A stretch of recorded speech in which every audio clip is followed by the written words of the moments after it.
अब कोई भी कंपनी के ओनर हो, कोई भी कैटेगरी, कोई भी डेजिग्नेशन के एम्प्लॉय हो, एक लेबर लॉ जिससे आपका पाला 100% पड़ेगा वो है मिनिमम वेजेस एक्ट। अभी रिसेंटली सेंट्रल गवर्नमेंट ने अपनी मिनिमम वेज की नई लिस्ट जारी करी है। तो आज के इस एपिसोड में मैं आपको पूरा डिकोड करके सिखाऊंगा कि मिनिमम वेज की जब इतनी लंबी चौड़ी लिस्ट जारी होती है तो उसमें से अपनी मिनिमम वेज कैसे खोजें, या अगर आप कोई कंपनी के ओनर हैं, कंपनी के एचआर हैं या पेरोल एग्जीक्यूटिव हैं, तो मिनिमम वेज में बिना गलती किए किस तरीके से अपने पेरोल में उसे ऐड कर सकते हैं। दोस्तों, मेरा नाम है ऋषभ जैन, आप देख रहे हैं लेबर लॉ एडवाइजर, जो है भारत की सबसे बड़ी कम्युनिटी एम्प्लॉयज और एम्प्लॉयर्स की।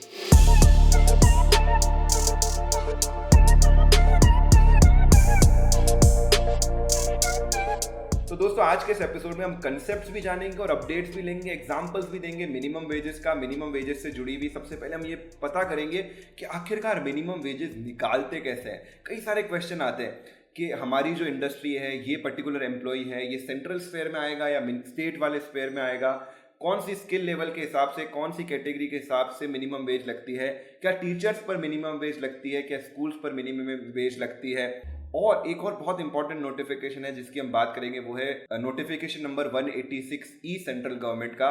और लास्ट में जाते जाते मैं आपको ढेर सारे एग्जांपल दूंगा स्टेट्स के भी, और जो लेटेस्ट सेंट्रल गवर्नमेंट की मिनिमम वेज है वो सर्कुलर भी आपको ऐसे समझ आ जाएगा अगर आप ये सारे कंसेप्ट समझ लेंगे, और आने वाले किसी भी मिनिमम वेज के सर्कुलर को आप बड़ी आसानी से डिकोड कर पाएंगे, चाहे आप खुद एम्प्लॉय हैं, एम्प्लॉयर हैं, एचआर है, पेरोल एग्जीक्यूटिव है, कोई भी हो। और दोस्तों, ये जो डॉक्यूमेंट है वो हम हमेशा की तरह हमारे टेलीग्राम ग्रुप पर शेयर करते रहते हैं, तो हम ये टेलीग्राम ग्रुप पर ये वाला पूरा पीडीएफ भी आपके साथ कुछ ही दिनों में शेयर कर दिया जाएगा। तो मिनिमम वेज पता करने के लिए आपको 5 चीजें पता करना बहुत जरूरी है। Number 1, appropriate government. नंबर 2, आपको पता करना है कि आपकी इंडस्ट्री, आपका एस्टेब्लिशमेंट कौन सा सेक्टर में है। फिर आपको पता करना है डेजिग्नेशन उस पर्टिकुलर एम्प्लॉय का या अपना खुद का। 4th चीज आपको पता करनी है कैटेगरी, इसको आप स्किल लेवल भी बोल सकते हैं। और 5th चीज जो आपको पता करनी है वो है एरिया या जोन। अगर ये 5 चीजें आपको पता करनी आ गई तो फिर सिर्फ एक टेबल में नंबर ढूंढ के आपको निकालना है, मिनिमम वेज निकालना उतना ही आसान है। अगर ये 5 चीजों में आप घूमते रहेंगे तो गलती होना अवश्य संभावी है। अप्रोप्रिएट गवर्नमेंट, सेंटर है या स्टेट? सबसे ज्वलंत प्रश्न, सबसे बड़ा क्वेश्चन यही आता है कि भाई हमारे ऊपर मिनिमम वेज सेंटर की लगेगी या स्टेट की लगेगी। तो देखिए, थंब रूल बता देता हूं आपको, मैं कुछ लिस्ट देता हूं, ये सारी सेंट्रल गवर्नमेंट के अंडर आती है। इसके अलावा जो कुछ भी है ना वो सब स्टेट गवर्नमेंट के अंडर आती है। तो ये सारे एस्टेब्लिशमेंट सेंट्रल गवर्नमेंट के अंडर आते हैं। Railways, cantonment boards, major ports, mines and oil fields, banking and insurance, air transport से जुड़ी हुई सारी कंपनियां, चाहे कार्गो हो या पैसेंजर, ऐसी कंट्रोल्ड इंडस्ट्रीज जिसपे प्राइसिंग पे गवर्नमेंट का, सेंट्रल गवर्नमेंट का डायरेक्ट कंट्रोल रहता है। फॉर एग्जांपल सीमेंट हो गई, पेट्रोलियम हो गई, जियो, एयरटेल, वोडाफोन हो गए, टेलीकम्युनिकेशन या एसेट मैनेजमेंट कंपनी हो गई जो सेबी, आरबीआई की गाइडलाइन के तहत चलती है, एनबीएफसीज हो गई या म्यूचुअल फंड रिलेटेड कंपनियों से हो गई। सारी पब्लिक सेक्टर कंपनीज, आप नाम ले लीजिए, ओएनजीसी, आईआरसीटीसी, एचपीसीएल, सारे के सारे में सेंट्रल गवर्नमेंट के लॉज ही लगेंगे। और ऐसे एस्टेब्लिशमेंट जिनकी ब्रांचेस मल्टीपल स्टेट्स में हैं उनके ऊपर भी सेंट्रल गवर्नमेंट का लॉ लगता है। इसके अलावा इन सारे एस्टेब्लिशमेंट में जो भी कॉन्ट्रैक्टर अपनी सर्विसेज दे रहे हैं उसके अंदर जितने भी एम्प्लॉयज हैं उन सब पर भी सेंट्रल गवर्नमेंट की रूल्स, रेट्स लगेगी। तो पहला है, ये आपने फाइंड आउट कर लिया, अप्रोप्रिएट गवर्नमेंट। आपकी इंडस्ट्री में कौन सी अप्रोप्रिएट गवर्नमेंट है? मैं आपको एग्जांपल देता हूं।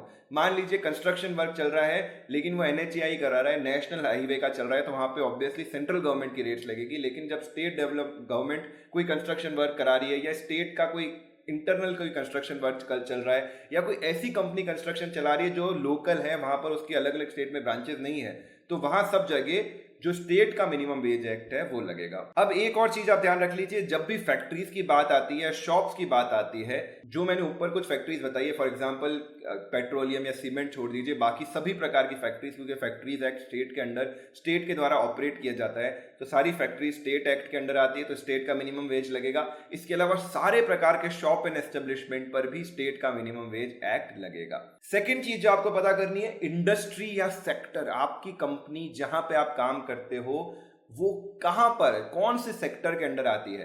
तो एग्जांपल के लिए भाई, कंस्ट्रक्शन है या एग्रीकल्चर है या माइन है या सिक्योरिटी सर्विस है या फैक्ट्री है, तरह तरह की जो इंडस्ट्रीज है उसमें से कौन सी कैटेगरी में आती है, क्योंकि कई सारी स्टेट्स इन कैटेगरी के हिसाब से भी अलग अलग मिनिमम वेज डिसाइड करती है। इवन सेंटर भी इस कैटेगरी के हिसाब से, सेक्टर के हिसाब से आपकी मिनिमम वेज डिसाइड करती है। एक चीज का आपको ध्यान रखना है, आपको कई सारी स्टेट्स में हो सकता है एनजीओ, हो सकता है हॉस्पिटल, हो सकता है एजुकेशन इंस्टीट्यूट एक्सक्लूडेड दिखे इस सारी कैटेगरीज में, यानी उन पर्टिकुलर कंपनीज पर हो सकता है कि जो मिनिमम वेज है वो लागू नहीं हो। एग्जाम्पल लूंगा तो महाराष्ट्र की आप मिनिमम वेज का सर्कुलर देखिए, आपको पता चलेगा कि वहां पर स्पेसिफिकली एक्सक्लूजन है स्कूल के और यूनिवर्सिटीज के। फिर हम बात करते हैं, जब हमने पता कर लिया कि हमारी जो कंपनी किस सेक्टर की है, हमारा एस्टेब्लिशमेंट किस सेक्टर का है, उसके बाद हमको पता करना है कि हम डेजिग्नेशन क्या है, स्पेसिफिकली जो एम्प्लॉय है वो काम क्या करता है या आप स्पेसिफिकली काम क्या करते हो, उससे ही हम आपकी स्किल लेवल पता कर पाएंगे। डेजिग्नेशन से डायरेक्टली लिंक होता है स्किल लेवल। तो डेजिग्नेशन जैसे असिस्टेंट हैं, अटेंडेंट हैं, ड्राइवर हैं, वेल्डर हैं, मशीन ऑपरेटर है, जो जो अलग अलग इंडस्ट्री है उसमें से पर्टिकुलरली आपका डेजिग्नेशन क्या है ये पता करना बहुत जरूरी है। अगेन इसमें कुछ पर्टिकुलर डेजिग्नेशन आपको मिलेंगे कि वो लिस्ट में है ही नहीं। फॉर एग्जांपल मैं यहाँ पर एग्जांपल फिर से वही दे रहा हूँ, टीचर्स और प्रोफेसर, ये आपको कहीं लिस्ट में नहीं मिलेंगे, ज्यादातर किसी भी सर्कुलर में, किसी भी नोटिफिकेशन में। क्यों? क्योंकि उनको वर्कर की कैटेगरी में लाया ही नहीं गया है, क्योंकि टीचर्स को वर्कर्स की कैटेगरी में नहीं लाया जा सकता। इसीलिए इनफैक्ट उसका एक नेगेटिव इम्पैक्ट यहाँ देखेंगे कि कई सारी स्टेट्स में, कई सारी जगह पर टीचर्स की प्राइमरी स्कूल्स में, छोटी स्कूल में बहुत ही मामूली सैलरी होती है। इनफैक्ट जो अनपढ़ कंस्ट्रक्शन वर्कर है उससे भी कम सैलरी टीचर्स को कई जगह पर दी जाती है। फिर हम बात करेंगे कैटेगरी की। कैटेगरी 5 तरह की जनरली डिफाइन की गई है: unskilled, semi skilled, skilled, super skilled और क्लरिकल वर्क। जो भी वर्कर को इन 5 कैटेगरी के अंदर बांटा गया है उनकी स्किल लेवल के हिसाब से। और ये कैसे पता करेंगे कि भाई कौन सा डेजिग्नेशन किस कैटेगरी में आएगा, किस स्किल लेवल में आएगा, उसकी हम कुछ ही देर में बात करेंगे। हम पता कर लेंगे कि ये हम कैसे पता कर सकते हैं। फिर हम देखते हैं एरिया और जोन। हमारी इंडस्ट्री जहां पर हम काम कर रहे हैं, हमारी फैक्ट्री, एस्टेब्लिशमेंट जहां पर है, उसकी लोकेशन के हिसाब से भी ये हो सकता है कि और मिनिमम वेज ऊपर नीचे हो। तो जनरली जो सेंट्रल गवर्नमेंट है वो अपने सारे इंडिया को 3 जोन में बांटती है, वो है एरिया ए, बी, सी। ठीक इसी तरीके से कुछ स्टेट्स भी अपने स्टेट को अलग अलग जोन में बांटती है। फॉर एग्जांपल महाराष्ट्र अपने स्टेट को 3 जोन में बांटता है, जोन ए, बी, सी। तो सेंटर ने बांटा एरिया ए, बी, सी ने, महाराष्ट्र ने बांटा जोन ए, बी, सी में। तो अगर सेंट्रल स्फीयर में लग रहा है तो आपको ये देखना होगा कि कौन से एरिया में आपका इंडस्ट्री आ रहा है, आपका एस्टेब्लिशमेंट आ रहा है। और अगर अप्रोप्रिएट गवर्नमेंट आपकी स्टेट है तो आपको देखना होगा कि उस पर्टिकुलर स्टेट में हमारा जोन कौन सा है। कुछ स्टेट में हो सकता है आपको कोई भी जोन ना मिले। ये भी कैसे पता करते हैं, आइए समझते हैं। तो सबसे पहले हम सेंट्रल गवर्नमेंट के एक नोटिफिकेशन की तरफ बढ़ते हैं, वो है 186E। ये आपको हमेशा संभाल के रखना है, ध्यान से रखना है, क्योंकि बाकी जितने भी नए नोटिफिकेशन आते रहते हैं उसमें इसका मेंशन जरूर होता है और यहां से ही डेटा लिया जाता है। तो दोस्तों ये है नोटिफिकेशन 186E जो आया था 19 जनवरी 2017 को। इसके अंदर क्या किया गया है कि इसके अंदर अलग अलग industry wise, for example agriculture, construction, mines, industry wise सबसे पहले तो एम्प्लॉइज को अलग अलग कैटेगरी में बांटा गया है। अब जैसे आप यहाँ पर देख सकते हैं कि अकुशल यानी अनस्किल्ड वर्कर में जो एग्रीकल्चर सेक्टर है उसके अंदर अनस्किल्ड सेक्टर में बेलदार, काफ, कैटलमैन, ये सारों को डाला गया है। उसके बाद आप यहाँ पर नीचे देखेंगे अर्थ कुशल में कौन कौन से डेजिग्नेशन को शामिल किया गया है। उसके बाद कुशल में यानी स्किल्ड में, उच्च कुशल में और लिपिक यानी क्लरिकल वर्क में किस किस डेजिग्नेशन को शामिल किया गया है। तो सबसे पहले ऊपर यहाँ पर आप देखेंगे कि कौन सी इंडस्ट्री की बात करी जा रही है। तो यहाँ पर देखिए, यहाँ लिखा है कृषि, ये नीचे आपको इंग्लिश में भी सर्कुलर मिल जाएगा, कृषि। उसके बाद आप देखेंगे कि कौन सा डेजिग्नेशन है एम्प्लॉय का। तो यहाँ से इस वाली लिस्ट से आप यहाँ पर डेजिग्नेशन ढूंढेंगे। डेजिग्नेशन ढूंढने के बाद डेजिग्नेशन में आपको पता चलेगा कि कौन सी कैटेगरी का एम्प्लॉय है, तो यहाँ से आपको कैटेगरी पता चल जाएगी। कैटेगरी के बाद आप देखेंगे कौन सा एरिया है, एरिया ए, बी, सी, ये आपको यहाँ से पता चल जाएगा। और फिर जब एरिया पता चल जाएगा तो उस पर्टिकुलर एम्प्लॉय का आप यहाँ से मिनिमम वेज निकाल सकते हो। अब आप पूछेंगे कि हमको एरिया कहाँ से पता चलेगा, तो इसी में नीचे लिस्ट में एरिया भी दिया गया है। तो आप यहाँ पे देखेंगे कि क्षेत्रों का वर्गीकरण, एरिया ए में जो बड़े बड़े सिटीज हैं, अहमदाबाद हो गया, दिल्ली हो गया, चेन्नई हो गया, नागपुर हो गया, जो बड़े बड़े सिटीज हैं उन्हें एरिया ए में रखा गया है, जहाँ पे सबसे महंगी है कॉस्ट ऑफ लिविंग। इसीलिए आप देखेंगे जो एरिया ए है उसके अंदर रेट्स भी सबसे ज्यादा आपको मिलेगी। यहाँ पे देखिए आपको सबसे ज्यादा रेट मिलेगी।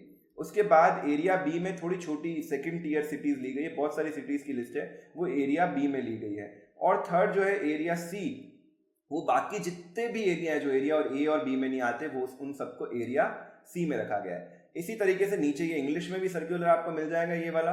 और यहाँ पर जब आप आगे बढ़ेंगे तो फर्स्ट जो सेगमेंट है वो वाला सेगमेंट है हमारा एग्रीकल्चर का। इसी तरीके से आप आगे यहाँ पर देखेंगे तो आपको जो सेकंड सेगमेंट मिलेगा वो माइंस वाला मिल जाएगा, फिर आपको कंस्ट्रक्शन और सारे ऐसे सेगमेंट यहाँ पर 186E में मिल जाएंगे। ये वाला सर्कुलर का लिंक मैं आपको नीचे डिस्क्रिप्शन में दे दूंगा, इसको आप आराम से स्टडी करके पढ़ सकते हैं। अब सेकेंड चीज आ जाती है, ये वाला जब सर्कुलर आ गया तो अब इस पे 1 अप्रैल वाला जो लेटेस्ट सर्कुलर आया है वो देखते हैं। तो जो 1 अप्रैल 2020 से लागू होने वाला सर्कुलर है जो 8/5/2020 को आया है, उसमें आप देखेंगे कि जो स्ट्रक्चर 186E का था वही था, और सबसे पहले एग्रीकल्चर की रेट्स डिफाइन की गई है। आप इसमें देखेंगे कि हर बार केवल VDA चेंज कर दिया जाता है हर 6 महीने में, और जो बेसिक रेट है वो सेम रखी जाती है, और उसमें ये जो नया वाला VDA है वो यहाँ पर जोड़कर ओवरऑल बना दी जाता है। यानी ये वाली मिनिमम वेज पर डे अब देनी होगी अनस्किल्ड कैटेगरी में, एरिया ए में, एग्रीकल्चर कैटेगरी में। ठीक इसी तरीके से एरिया बी में अनस्किल्ड लेवल पर 365 रुपये, एरिया सी में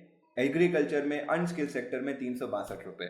ऐसे आप जब यहाँ पर नीचे जाकर देखेंगे तो आपको माइंस का मिल जाएगा, फिर आप नीचे जाकर देखेंगे तो आपको कंस्ट्रक्शन का मिल जाएगा, और नीचे आप जाकर देखेंगे तो यहाँ पर कंस्ट्रक्शन में अगर आप पीस रेटेड वर्किंग का कर रहे हैं तो वो आपको यहाँ पे सारी डिटेल मिल जाएगी। इतनी दीवार बनाने का इतना, इतनी सॉइल उठाने का इतना, यहाँ सारी डिटेल लिखी हुई है। उसके बाद आप नीचे चले जाएंगे तो यहाँ पर आपको स्वीपिंग और क्लीनिंग से जुड़े हुए सारे स्टाफ की सैलरी मिल जाएगी। फिर आप यहाँ पर नीचे चले जाएंगे तो आपको वॉचमैन, सिक्योरिटी गार्ड की सैलरी मिल जाएगी। और नीचे जाने के बाद आपको लोडिंग अनलोडिंग से जुड़े हुए, पार्सल या उस रेलवे से जुड़े हुए सारे गुड्स शेड्स में, वेयर हाउस के, यहाँ के सारे वर्कर्स की डिटेल आपको, डॉक्स के, पोर्ट की डिटेल आपको यहाँ पर मिल जाएगी। लास्ट में यहाँ पर रेडी रेफरेंस के लिए एरिया की लिस्ट एक बार फिर से दी गई है। तो ये जो पूरी डिटेल है मैंने आपको यहाँ पर शॉर्ट में समराइज करके भी दिखा दिया है। फॉर एग्जांपल ये एग्रीकल्चर की डिटेल है, उसके बाद यहाँ पर माइंस की डिटेल है। मैंने इसमें न्यू, ओल्ड और स्किल लेवल सारे को बड़े ही सिंपल फॉर्मेट में एक जगह पे आपको दिखा दिया है। आप कहीं भी स्क्रीन रोककर पर्टिकुलर अपना डेजिग्नेशन के हिसाब से अपनी मिनिमम वेज देख सकते हैं।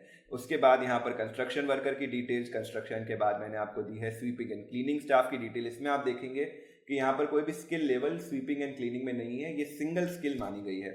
उसके बाद आप नेक्स्ट लेवल पे जाएंगे तो यहाँ पर आपको सारे सिक्योरिटी गार्ड की डिटेल मिल जाएगी जिनके पास आर्म्स हैं या विदाउट आर्म्स, यानी हथियार और बिना हथियार के। लोडिंग एंड अनलोडिंग से जुड़े हुए लास्ट लिस्ट आपको यहाँ पर मिल जाएगी। तो ये सर्कुलर में आपको कुछ चीजें ध्यान रखनी है जो 186 से मैंने डिराइव की है। सबसे पहले तो आपको ये देखना है कि जो डेजिग्नेशन है, कैटेगरी, एरिया है, वो सारे के सारे 186 में ऑलरेडी सेंट्रल स्फेयर के लिए दिए हुए हैं। आप वहां से अप्रोप्रिएट डेजिग्नेशन, अप्रोप्रिएट कैटेगरी उठाइए और लेटेस्ट सर्कुलर में उसको अप्लाई करिए। उसके बाद आपको ये ध्यान रखना है कि जो VDA है वो साल में 2 बार चेंज होता है। एक बार 1 अक्टूबर को चेंज होता है और एक बार 1 अप्रैल से चेंज होता है, और इसके नोटिफिकेशन आते रहते हैं। इस बार जैसे बहुत लेट आया, सैलरी का डे 7 होता है लेकिन ये सर्कुलर ही 8 तारीख को आया है, तो जिन लोगों ने ऑलरेडी सैलरी प्रोसेस कर दी होगी उनको एरियर बनाकर देना पड़ेगा। थर्ड चीज आपको ध्यान रखनी कि अगर किसी स्टेट गवर्नमेंट में वहां पर स्टेट की जो मिनिमम वेज है वो इससे भी ऊपर है, सेंट्रल से ऊपर है, तो वहां पर अगर अप्रोप्रिएट, जैसे मान लीजिए एग्रीकल्चर है, तो एग्रीकल्चर में अगर सेंटर की कम है और स्टेट की ज्यादा है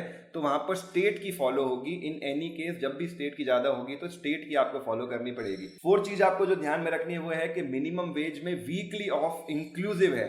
फॉर एग्जाम्पल जो 400 रुपए पर डे की वेज लिखी हुई है उसमें वीकली डे इंक्लूडेड है, इसलिए जब आप डेली पेमेंट बनाते हैं तो उसमें वीकली ऑफ को इंक्लूड नहीं करते हैं, वो ऑलरेडी इसके अंदर इंक्लूडेड हुआ है। और अगर आपको इस वेज को मंथली में कन्वर्ट करना है तो आपको इससे इसीलिए 26 से मल्टीप्लाई करके इसको मंथली में कन्वर्ट करना होगा। और लास्ट चीज ध्यान रखनी है, एरिया ए, एरिया बी जो दिए हुए हैं ये सिटी का पूरा जोन दिया हुआ है, यानी जो मुंबई की बात होती है तो मुंबई का पूरा अर्बन एरिया शामिल किया जाता है। और अगर वो भी क्लियरली डिफाइंड नहीं है तो ये समझिए कि जो म्युनिसिपल एरिया है वहां से 15 किलोमीटर तक का एरिया ए में शामिल होता है। उसके बाद जो भी एरिया बी या सी अप्रोप्रिएटली में कन्वर्ट हो जाता है। अब हम लोग कुछ एग्जांपल देखते हैं स्टेट गवर्नमेंट्स के और समझते हैं कि क्या जो हमने सेंट्रल में रूल सीखे हैं वही रूल्स आपको स्टेट के सर्कुलर्स में मिल जाएंगे। इससे पहले कि हम आगे बढ़े एक छोटा सा अपडेट मैं आपको देता हूं। हमने स्टार्ट किया है LLA professional training institute LPTI, जहां पे हमारा उद्देश्य है कि आपको कुछ ऐसी स्किल सिखाई जाए जो न सिर्फ आपको लर्निंग हो बल्कि उससे आपकी अर्निंग भी हो। हमने ऐसे ही कुछ पावरफुल कोर्सेज आपके लिए डिजाइन किए हैं। For example A to Z of payroll processing, professional tax, labour welfare fund, और नए कोर्सेज आने वाले हैं जैसे PF कंप्लायंसेस, ESI कंप्लायंसेस। ये कोर्सेज न सिर्फ आपको सीखने में मदद करेंगे बल्कि इनके माध्यम से आप अपने जॉब में प्रमोशन पा सकते हैं, अपनी नई कंसल्टेंसी शुरू कर सकते हैं। ऐसी चीजें जिनके आपको हजारों रुपए शायद देने पड़ते थे, अब ये चीजें सीखकर ना सिर्फ आप खुद करने लगेंगे बल्कि उसकी कंसल्टेंसी बाकी लोगों को भी दे पाएंगे। उसका लिंक आपको नीचे डिस्क्रिप्शन में मिल जाएगा, जरूर रजिस्टर करिए, नहीं तो फिर वहां पर फॉर्म भर दीजिए ताकि कोई नया कोर्स अगर लाइव हो तो उसकी डिटेल्स आपको मिल जाए। अब देखिए दोस्तों, राजस्थान का ये सर्कुलर मैं आपको दिखा रहा हूं। इसके अंदर आप सबसे पहले ये देखिए कि यहाँ पर जो अनुसूचित नियोजनों की लिस्ट यानी ऐसी डिटेल्स दी गई है कि कौन कौन सी इंडस्ट्री इसमें शामिल है। सारी शामिल नहीं होती है। यहाँ पर कुल मिलाकर आप देखेंगे तो 52 इंडस्ट्रीज या 52 टाइप के एस्टेब्लिशमेंट को यहाँ पर शामिल किया गया है, जिसमें एग्रीकल्चर भी इंक्लूडेड है। इसमें आप देखेंगे यहाँ पर निजी शैक्षणिक संस्थान भी शामिल किए गए हैं, लेकिन आप यहाँ पर जब नीचे जाएंगे तो पाएंगे कि वहां पर टीचर्स को इसमें किसी भी लिस्ट में शामिल नहीं किया गया है। तो सबसे पहले आपने देखा कि अप्रोप्रिएट गवर्नमेंट आपको पता चल गई। मान लीजिए स्टेट है तो आप राजस्थान स्टेट में, राजस्थान स्टेट में आपने देखी कि आपकी इंडस्ट्री कौन सी इंडस्ट्री की यहाँ पर पूरी की पूरी लिस्ट दे दी है, आपको अपनी इंडस्ट्री का नाम मिल जाएगा। यहाँ पर एक ऑल शॉप एंड एस्टेब्लिशमेंट दिया हुआ है जो लगभग सबको ही शामिल कर लेता है, फैक्ट्रीज लगभग सारी नाम यहाँ पर दे रखी है। उसके बाद तीसरी चीज आपको क्या देखनी है, तीसरी चीज आपको देखनी है कि आपका डेजिग्नेशन क्या है, उस एम्प्लॉय का डेजिग्नेशन क्या है। तो यहाँ पर अगेन अकुशल यानी अनस्किल्ड, उसी के अलावा नीचे अर्धकुशल यानी सेमी स्किल्ड, इस तरह से लिस्ट यहाँ पर दे रखी है और उसके आगे बहुत सारे डेजिग्नेशन की लिस्ट दे रखी है। तो यहाँ से अपना डेजिग्नेशन ढूंढिए। डेजिग्नेशन ढूंढने के बाद आप अपना स्किल लेवल पता कर पाएंगे। स्किल लेवल पता करने के बाद यहाँ पर आप देखेंगे कि जोन्स दे नहीं रखे, एरिया दे ही नहीं रखा है। तो राजस्थान में क्योंकि कोई भी एरिया नहीं है तो उसको आप इग्नोर करेंगे क्योंकि एरिया है ही नहीं। सब जगह सेम ही लिस्ट दी गई है और यहाँ पर वेजेस दी गई है 213 रुपए, उसको आप 213 रुपए और मंथली में कन्वर्ट करना है तो 26 से गुणा करके उसको मंथली में कन्वर्ट कर सकते हैं। एक और एग्जांपल हम लेते हैं, वो लेते हैं मध्य प्रदेश का। तो मध्य प्रदेश में देखिए जो पर्टिकुलर सर्कुलर एकदम नया सर्कुलर है 31/3/2020, इसमें यहाँ पर दिया गया है कि और जो डिटेल्स है वो ऑलरेडी 10 जून 2016 को जो प्रकाशित हुआ है सर्कुलर, उसके 670-671 पेज में कौन कौन सी इंडस्ट्रीज है वो यहाँ पर दी गई है। तो जो भी 67 इंडस्ट्रीज थी उनकी डिटेल्स यहाँ पर दी गई। यहाँ पर देखिए आपको सबसे पहले इंडस्ट्रीज तो ऑलरेडी बताया कि यहाँ से आपको देखनी पड़ेगी 670 671 इंडस्ट्री। देखने के बाद आप सेकंड देखेंगे डेजिग्नेशन लेवल, जो यहाँ पर दिया हुआ नहीं है तो हो सकता है इसे यहाँ पर दिया गया हो, और अगर यहाँ पर नहीं दिया गया है तो आपको अपने इंट्यूशन से अपने दिमाग से पर्टिकुलर डेजिग्नेशन लेवल को किसी ना किसी एक स्किल कैटेगरी के अंडर डालना होगा। तो जब आप यहाँ पर पर्टिकुलर स्किल कैटेगरी के अंडर डाल देंगे तो उसके बाद आप यहाँ पर आगे देख पाएंगे कि जो बेसिक वेज है वो यहाँ पर दी गई है प्रतिदिन प्रतिमाह। उसके अलावा जो परिवर्तनशील महंगाई भत्ता यानी VD है वो यहाँ पर दिया गया है और टोटल यहाँ पर दी गई है। तो यहाँ पर आप ये टोटल प्रतिमाह देना होगा, या अगर प्रतिदिन में कन्वर्ट करना है तो यहाँ पर ये देना होगा। ये राउंड ऑफ करके उसको बनाया गया है। ठीक इसी तरीके से आप जब नीचे आते हैं तो यहाँ पर अगर स्लेट पेंसिल इंडस्ट्री है जो शायद ऊपर 67 में शामिल नहीं थी, तो स्लेट पेंसिल के लिए अलग से यहाँ पर लिस्ट दी गई है।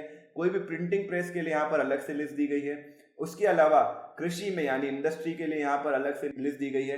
राजकीय विभागों में यानी जो गवर्नमेंट एस्टेब्लिशमेंट है वहां पर जो डेली वर्कर्स काम कर रहे हैं उनकी लिस्ट यहाँ पर दी गई है, और बीड़ी अगरबत्ती इंडस्ट्रीज की यहाँ पर अलग से लिस्ट दी गई है। तो इसी तरीके से आप कोई भी स्टेट का सर्कुलर खोल लें, आप उसको बड़ी आसानी से डिसाइफर कर पाएंगे। तो दोस्तों, अगर आप भी इसी तरीके से लेबर लॉ से अपडेटेड रहना चाहते हैं तो आप सभी के लिए हम लेकर आए हैं एक बहुत ही बढ़िया सुविधा। आप नीचे डिस्क्रिप्शन में जाकर एक और चीज चेकआउट कर सकते हैं, वो है LLA का न्यूज़लेटर। उस फॉर्म को आप डिटेल में फिल कर दीजिए।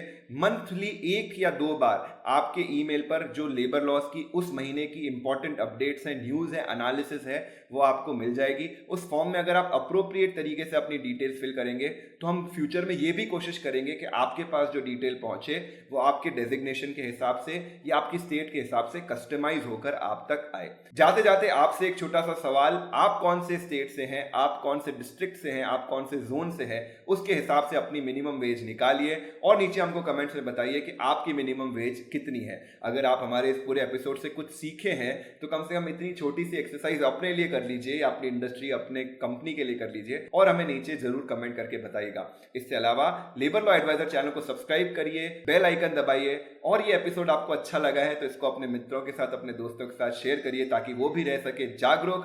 आज के एपिसोड में इतना ही। हमको आप अलग अलग सोशल मीडिया पर जैसे इंस्टाग्राम पर या टेलीग्राम पर फॉलो कर सकते हैं ताकि आपके पास इंस्टेंट अपडेट हमारी मिलती रहे। लेबर लॉ एडवाइजर चैनल का उद्देश्य यही है कि इस देश के सारे एम्प्लॉयज और एम्प्लॉयर्स को बनाया जाए जागरूक, बनाया जाए उनको स्किल्ड और उनके करियर ग्रोथ में लगातार मदद की जाए। जय हिंद, जय भारत।